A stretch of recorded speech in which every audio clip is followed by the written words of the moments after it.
টান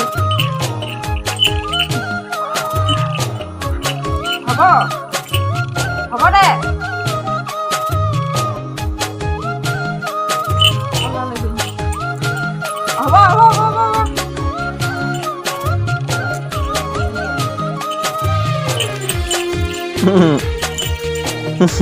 গোটেইখন গোটাই লৈছে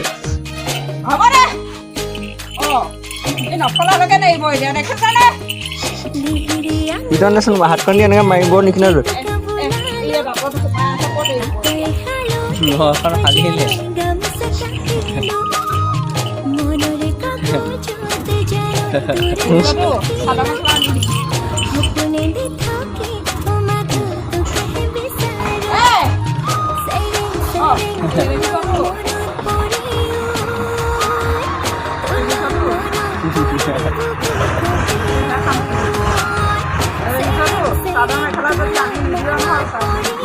কি ধৰ আকৌ ধৰ চাই আছে